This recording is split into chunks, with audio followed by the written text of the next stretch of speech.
السلام علیکم، کیسے ہیں آپ سب؟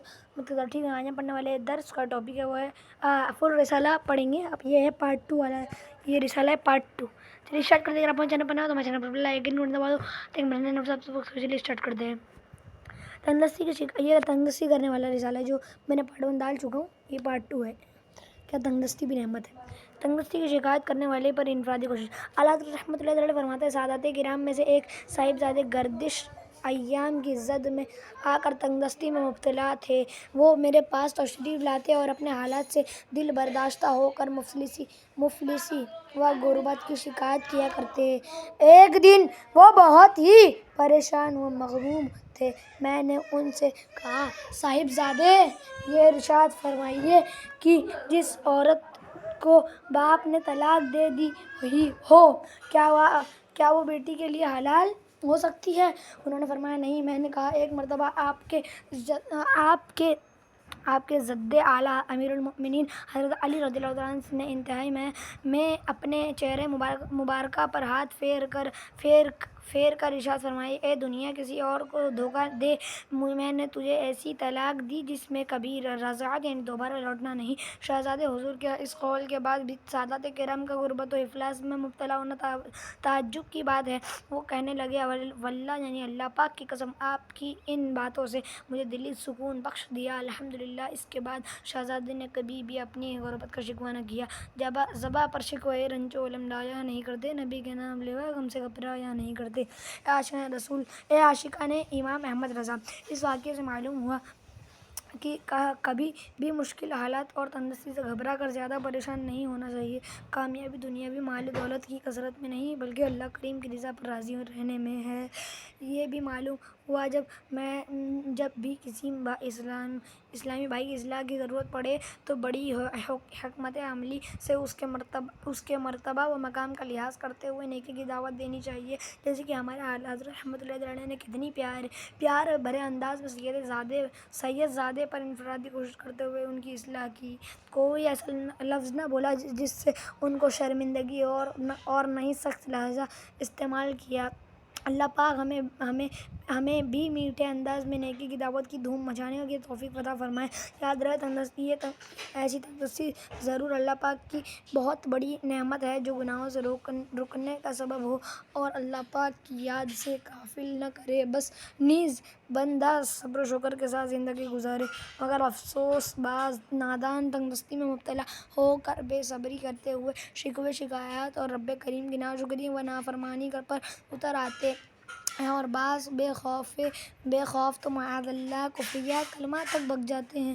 تندرستی و محتاجی میں مبتلا شخص کو چاہیے کہ وہ اللہ پاک کی بارگاہ میں ایسی تندرستی سے پناہ طلب کرتا رہے جو اسے شکوے شکایات، رب کریم کی ناشکری و نافرمانی اور کفریہ کلمات بکنے پر ابھارے اور ایمان کی رب کریم کی ناشکری و نافرمانی اور کفریہ کلمات بکنے پر ابھارے اور ایمان کی بربادی کا سبب بن جائے.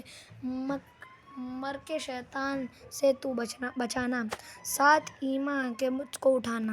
نظر میں دیدے بدرالدجا کی، میرے مولا تو خیرات دے دے.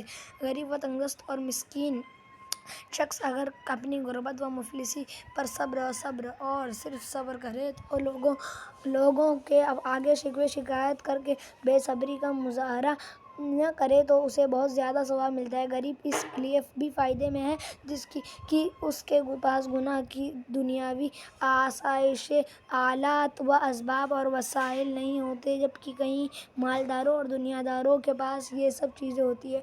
اب بعض غریب لوگ جب مالداروں اور دنیاداروں کی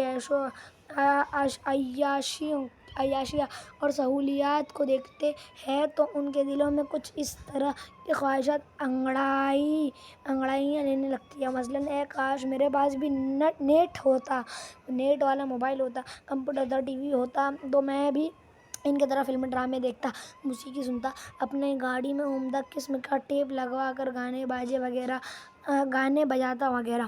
یاد رکھیے، گناہ کا پکا ارادہ کرنے سے انسان گناہگار ہو جاتا ہے اگرچہ وہ گناہ نہ کر سکا تو۔ چنانچہ ملفوظات اعلیٰ حضرت کے صفحہ نمبر 286 پر لکھا ہے، اگر کوئی مجمع خیر کا ہو یعنی نیک لوگوں کا اجتماع ہو اور وہ نہ جانے پایا اور خبر ملنے پر اس نے افسوس کیا تو اتنا ہی ثواب ملے گا جتنا حاضرین کو حق ہو، اور اگر مجمع شر کا ہو یعنی برے لوگوں کا اجتماع ہو، اس نے اپنے نہ جانے پر افسوس کیا تو جو گناہ ان حاضرین وہاں موجود لوگوں پر ہوگا وہ اس پر بھی ہوگا۔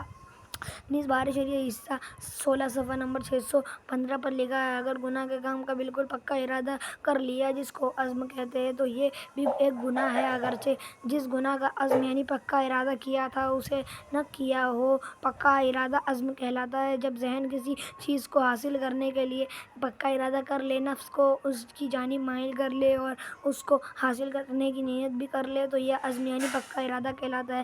اس صورت میں اگر نیکی کا ارادہ ہے تو اس پر ثواب ملے گا، اور گناہ کا ارادہ تھا تو اس پر پکڑ ہوگی اگرچہ کسی سبب سے وہ اس گناہ کو حق نہ کر سکا۔ اس بات کو یوں سمجھیے کہ جمعرات کا دن تشریف لایا اور شب جمعہ کو کسی کا ہفتہ وار سنتوں بھرے اجتماع میں حاضری کا معمول تھا، مگر وہ بیچارہ کسی کام میں مشغول ہو گیا، اسے یاد ہی نہ رہا کہ اسے تو اجتماع میں جانا تھا۔ اچانک اسے یاد آیا کہ آج تو شب جمعہ ہے اور مجھے ہفتہ وار سنتوں بھرے اجتماع میں شرکت کرنی تھی، لیکن تب تک اجتماع کا وقت ختم ہو چکا تھا۔ اب اگر واقعی اس اجتماع کی حاضری سے محرومی کا افسوس ہوا تو انشاءاللہ اسے شرکت کا ثواب مل جائے گا، لیکن اگر کسی نے گناہ کا پکا ارادہ کیا، مثلا فلم دیکھنے کی غرض سے سنیما گھر کی طرف چلا، مگر جب وہاں پہنچا تو پتہ چلا کہ لوگ تو فلم دیکھ کر واپس آ رہے ہیں، کسی نے بتایا کہ فلم تو ختم ہو چکی ہے۔ یہ سن کر اس نے فلم نہ دیکھنے پر افسوس کا اظہار کیا تو اسے فلم دیکھنے کے پکے ارادے کا گناہ ملے گا۔ گناہوں نے میری کمر توڑ ڈالی، میرا عشر میں ہوگا کیا یا الہی، گناہوں کے امراض سے نیم جاں ہوں، پائے مرشدی دے شفا یا الہی، بنا دے مجھے نیکوں کا صدقہ، گناہ سے ہر دم بچا یا الہی۔ کہ جس طرح لوگ تندرستی کا رونا روتے ہیں، اسی طرح کسی عزیز کے انتقال پر بے صبری کرنا اور رونا پیٹنا بھی بہت عام ہو چکا ہے۔ خصوصاً عورتیں میت پر بہت زیادہ روتی پیٹتی اور چیختی چلاتی ہیں کہ اگر کسی کا ہسپتال میں انتقال ہو جائے تو ہسپتال میں خوب ہنگامہ کیا جاتا اور توڑ پھوڑ مچائی جاتی، ڈاکٹرز اور ہسپتال کے عملے کو دھمکیاں اور گالیاں دی جاتی ہیں اور ان کے خلاف نعرے بازی کی جاتی ہے۔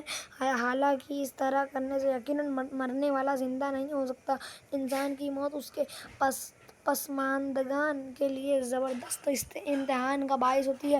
ایسے موقع پر صبر کرنا اور بالخصوص زبان کو قابو میں رکھنا ضروری ہے۔ بے صبری سے صبر کا اجر ہو سکتا ہے مگر مرنے والا پلٹ کر نہیں آ سکتا۔ آنکھیں رو رو کے سجانے والے جانے والے نہیں آنے والے۔ یاد رہے میت کے غم میں آنسو بہانے میں حرج نہیں، البتہ نوحہ کرنا یعنی میت کے اوصاف مبالغے کے ساتھ بیان کر کے آواز سے رونا جس کو بین کہتے ہیں حرام ہے۔ رسول کریم صلی اللہ علیہ وسلم نے فرمایا، نوحہ کرنے والیوں کی قیامت کے دن دوزخ میں دو صفیں بنائی جائیں گی، ایک صف دوزخیوں کی دائیں طرف، دوسری بائیں طرف، وہ دوزخیوں پر یوں بھونکتی رہے گی جیسے کتے بھونکتے ہیں۔ ایک اور مقام پر ارشاد فرمایا، نوحہ کرنے والی نے اگر مرنے سے پہلے توبہ نہ کی تو قیامت کے دن اس طرح کھڑی کی جائے گی کہ اس پر ایک کرتا قطران یعنی رال کا ہوگا اور ایک کرتا ضرب یعنی کھجلی کا۔ حکیم الامت حضرت مفتی احمد یار خان رحمۃ اللہ علیہ فرماتے ہیں، رال میں آگ بہت جلد لگتی ہے اور سخت گرم بھی ہوتا ہے۔ معلوم ہوتا ہے کہ نائحہ یعنی نوحہ کرنے والی پر اس دن خارش کا عذاب مسلط ہوگا، کیونکہ وہ نوحہ کر کے لوگوں کو مجروح یعنی ان کے دل غمگین و زخمی کرتی تھی تو قیامت کے دن اسے خارش سے زخمی کیا جائے گا۔ اس سے معلوم ہوا نوحہ خواہ عملی ہو یا قولی سخت حرام ہے، چونکہ اکثر عورتیں ہی نوحہ کرتی ہیں، اس لیے عموماً نائحہ تانیث مؤنث کا صیغہ یعنی کلمہ ارشاد فرمایا، جبہ پر شکوہ رنج و الم لایا نہیں کرتے، نبی کے لام لیوا غم سے گھبرایا نہیں کرتے۔ بعض اوقات ایسا بھی ہوتا ہے کہ کسی کے انتقال پر بعض خواتین دل میں خوش ہو رہی ہوتی ہیں، اس لیے کہ ان کی مرنے والے سے انبن چل رہی تھی۔ نیز ایسی عورتیں زیادہ چلاتی اور روتی ہیں، لیکن دل میں خوشی کے لڈو پھوٹ رہے ہوتے ہیں کہ اچھا ہوا مر گیا، ہماری تو جان چھوٹی۔ یہ تنگ بہت کرتا تھا، بے پردگی اور فیشن نہیں کرنے دیتا تھا، شرعی پردہ کرواتا تھا، فلمیں، ڈرامے اور گانے بازے دیکھنے سننے پر پابندی لگائی ہوئی تھی، وغیرہ وغیرہ۔ افسوس، وفا کسی جانے والے کی طرح جا چکی بھائی کا نہیں ہے۔ آئے دن ایسی دردناک خبریں سننے کو ملتی ہیں کہ بیٹے نے ہی اپنے سگے باپ کو مار دیا، بھائی نے بھائی کو قتل کر دیا، زمین و جائیداد کے جھگڑے میں کئی بیٹوں نے باپ کو اس لیے مار دیا کہ اس کی جائیداد پر قبضہ کر لے اور مزے کرے۔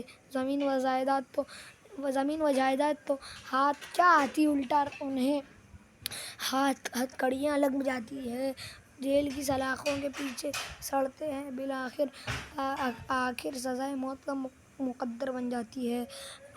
یہ دنیا بے وفا، آخر فنا، نہ رہا اس میں گدا نہ بادشاہ، موت ٹھہری آنے والی آئے گی، جان ٹھہری جانے والی جائے گی، قبر میں میت اترنی ہے ضرور، جیسی کرنی ویسی بھرنی ہے ضرور، جب اندھیری قبر میں تو جائے گا، غافل انسان یاد رکھ پچھتائے گا، روئے گا، چلائے گا، گھبرائے گا، کام مال و زر وہاں نہ آئے گا۔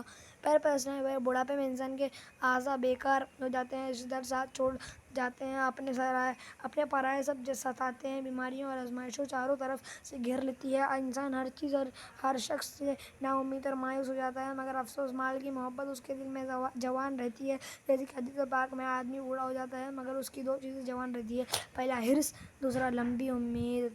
ایک اور مقام پر ارشاد فرمایا، اگر ابن آدم کے پاس سونے کی 2 وادیاں بھی ہوتی تو تب بھی یہ تیسری کی خواہش کرے گا، اور ابن آدم کا پیٹ قبر کی مٹی ہی بھر سکتی ہے۔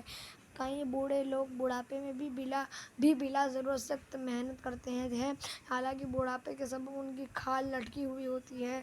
پوچھا جائے کہ کہاں جا رہے ہیں تو جواب ملتا ہے، دکان پر جا رہا ہے، اور حال یہ ہوتا ہے کہ انہیں نماز کی فرصت نہیں ملتی، داڑھی شریف نہیں رکھتے، ترغیب دلائی جائے تو کہتے ہیں دعا کریں، ان پر نصیحت کی کوئی بات اثر نہیں کرتی، اگر بار بار سمجھاؤ تو کہتے ہیں ہمیں دیر ہو رہی ہے، اور پھر دکان پر جا کر دنیا داری میں مصروف ہو جاتے ہیں۔ پھر اخبار میں آتا ہے کہ فلاں کو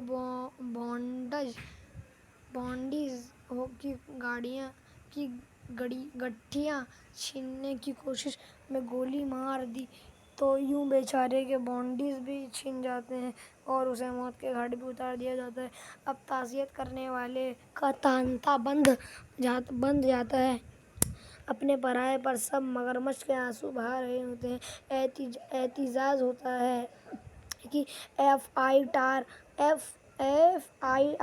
کاٹی جائے، قاتلوں کو پکڑا جائے اور سخت سے سخت سزا دی جائے، وغیرہ وغیرہ۔ کچھ دنوں بعد معاملہ رفع دفع ہو جاتا ہے اور لوگ ان سانحے کو بھول کر اپنے اپنے کاموں میں مشغول ہو جاتے ہیں۔ یوں ہی بعض تاجروں یا ان کے بچوں کو اغوا کر کے تاوان کی رقم طلب کرتے ہیں، اور تاوان نہ دینے پر قتل کی دھمکیاں دیتے ہیں، بلکہ اکثر تو قتل کر کے لاش کسی کچرا کنڈی میں پھینک دیتے ہیں۔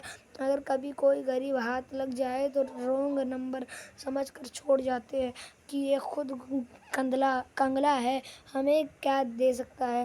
یاد رہے، مطلقاً مالدار ہونا کوئی عیب نہیں، اگر انسان مال کے ذریعے حقوق اللہ اور حقوق العباد پورے کرتا ہے تو ایسا مال اسے فائدہ دے گا، ورنہ ہلاکت میں مبتلا کرے گا۔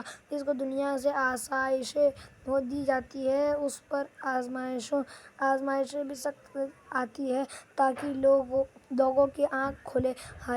حریص انسان کی زندگی کا بس ایک ہی مقصد ہوتا ہے کہ بس دنیا سنور جائے، چاہے اس کی وجہ سے قبر برباد ہو جائے۔ اس لیے اپنے نفس پر کبھی بھی اعتماد نہیں کرنا چاہیے۔ کیا معلوم کہ دولت آنے کے بعد انسان دنیا کا ہو کر رہ جائے، حقوق اللہ اور حقوق العباد میں کوتاہی کر جائے، فکر آخرت اور قبر و آخرت کے معاملات سے غافل ہو جائے، نمازوں کی پابندی اٹھ جائے، فیشن پرستی اور حرام خوری میں مبتلا ہو جائے، اللہ پاک کی یاد سے غافل ہو جائے، تلاوت قرآن، ذکر و درود اور دیگر نیک کاموں سے دور ہو کر مال کے نشے میں گم ہو جائے، پھر ڈاکو، حاسدین اور بھتہ خور پیچھے پڑ جائے وغیرہ۔ نہ مجھ کو آزما دنیا کا مال زر عطا کر اپنا غم اور چشم گریاں یا رسول اللہ صلی اللہ علیہ وسلم ہمیں ہماری دولت دے کر امتحان میں نہ ڈال دیجیے گا کچھ ہی، کیونکہ ہم اللہ پاک کی راہ میں خرچ نہیں کر سکیں گے، ہمیں مال زر نہ دے بلکہ ہمیں اپنا غم اور اپنی یاد اور اپنی محبت میں رونے والی آنکھ دے دیجیے۔ تنگدستی دور کرنے کے نسخے۔ پیارے اسلام بھائی، فی زمانہ بہت سے لوگ بے روزگاری کا شکار نظر آتے ہیں، اور جو صاحب روزگار ہے وہ تنگدستی کی وجہ سے عادت بنا لے تو دیگر فوائد کے ساتھ ساتھ انشاءاللہ ہمارے رزق حلال میں بھی بہت برکت ہوگی، کیونکہ حصول رزق اور تنگدستی کو دور کرنے کے لیے نماز چاشت پڑھنا بے حد مفید اور مجرب ہے۔ چنانچہ حضرت شقیق بلخی رحمۃ اللہ علیہ فرماتے ہیں کہ ہم نے 5 چیزوں کی خواہش کی تو وہ ہمیں 5 چیزوں میں دستیاب ہوئی، ان میں سے ایک یہ بھی ہے کہ جب ہم نے روزی میں برکت طلب کی تو وہ ہمیں نماز چاشت پڑھنے میں میسر آئی، یعنی اس کے ذریعے رزق میں برکت پائی۔ اسی طرح سورہ واقعہ کا ہمیشہ بالخصوص بعد مغرب پابندی سے پڑھنا، نماز تہجد پڑھتے رہنا، توبہ کرتے رہنا اور فجر کی سنتیں اور فرضوں کے درمیان 70 بار استغفار کرنا، گھر میں آیت الکرسی اور سورہ اخلاص پڑھنا اور بکثرت درود شریف پڑھنا۔ یہ فجر ہے کہ فرض ہے، یہ میرے کو سمجھ میں نہیں آ رہا ہے، آپ لوگ دیکھ لیجیے گا کہ یہ فرض، جس کو پڑھنا آتا ہوگا نا ہندی، وہ دیکھ لینا فرض ہے کہ فجر ہے۔ سورہ اخلاص پڑھنا اور بکثرت درود شریف پڑھنا رزق میں برکت کے اسباب میں سے ہے۔ آج میں ویڈیو مجھے اچھی لگے ہوگی، یہ ہے پارٹ 2، تو میرے انشاءاللہ کل ایک نئے ویڈیو کے ساتھ، تب تک کے لیے اللہ حافظ۔